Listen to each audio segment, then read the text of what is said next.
Hi, I'm Rachel Baxter. We're going to go out of sequence for this video because I believe it could be tied to the last one that I shared as the Lord is referencing winds of change. So I'm just going to handle this one just a little bit differently, but I'll go ahead and read through it. This was on October 29th of 2024. It was before the election. All day I kept hearing the winds of change are blowing.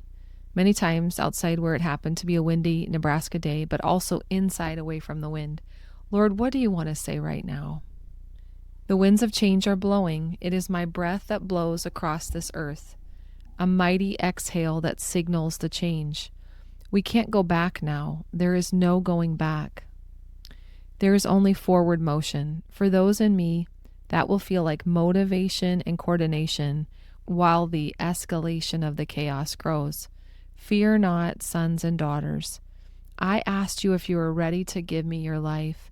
I asked when you were going to give me your life. And I asked if you had given me your life. Now, there is no going back, for the winds of change have been released, and my angelic host stands ready to execute their long-standing orders. It is time, it is time, it is time. The bell tolls, the signal is given. Now I will blow down every stronghold that Satan has set up against my beloved. I will blow them down. He thinks he's devised a strategy that will win, but I laugh at his plans, for there will be only one triumphant one, and his name is Jesus Christ, the King of Kings and the Lord of Lords, the first and the last, the Alpha and the Omega, the Aleph and the Tav. Ring, ring, declare the times have reached their fulfillment in me. O weary ones, rest. O weary ones, rest in my strength and watch what I will do. The winds of change will expose all perversion and derision that has set itself up against me. The winds of change will expose all delusion and confusion for what it is, lies from the father of lies. Mighty warriors of the one true King, do you hear the battle cry? Can you hear it? Rise up, mighty ones who I have prepared for battle in the nighttime hours alone with me. Arise, triumphant ones, and follow me. I will lead you into my battle with my weapons of warfare that are not carnal, but spiritual for the pulling down of wicked strongholds. Winds of change blow and collapse every sector of society that was not built by me with my Son as the chief cornerstone.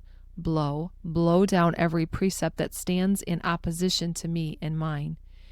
Angels of the living God, arise. Arise, I say, and stand with mine. And I see a picture of a mighty army of angelic hosts coming with armor that is of another realm, prepared in another realm, but for this time, ready to be given to God's mighty ones. The angels carry it, and they put it on each man and woman in God's army. My heart cries, see, there is none like him. He is the creator. Only he can create. He has created all things in all of this universe and all the universes.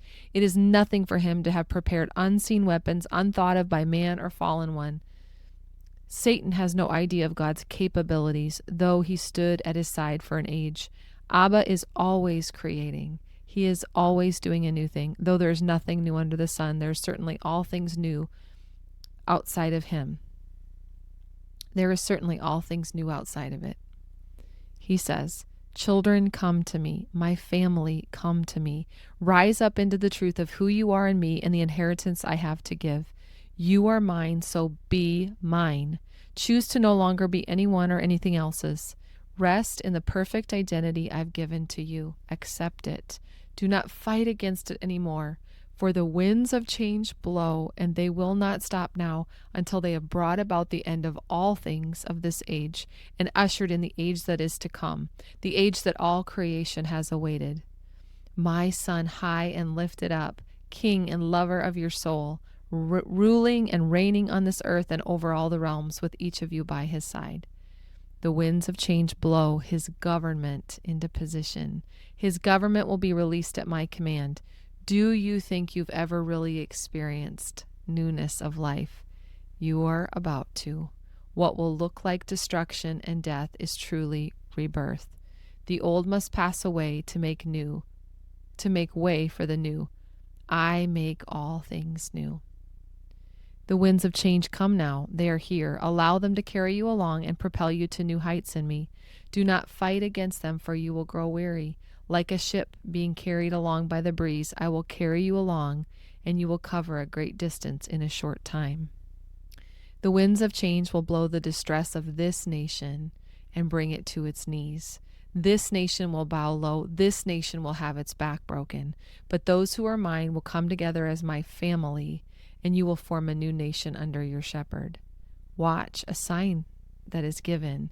The winds of change will blow down a magnificent building that has stood for many generations. Men will marvel that this could happen. This will be a sign that the winds of change have been released and will not stop until they have completed the work given them at the end of this age. Selah. I just want to comment that there was quite a bit in that word. So much encouragement about what God is doing at this time. Him bringing about a change within his people and outside of us in the environment around us. I hadn't read this for a bit, and I'm encouraged to hear about his government coming forth and the newness of life that is coming if we will rest in him, if we will trust him with our whole hearts. There is a prophecy tied to this, a building that will be blown down, and it will be a confirmation. So I don't believe that we have seen that yet come to pass. So thank you so much.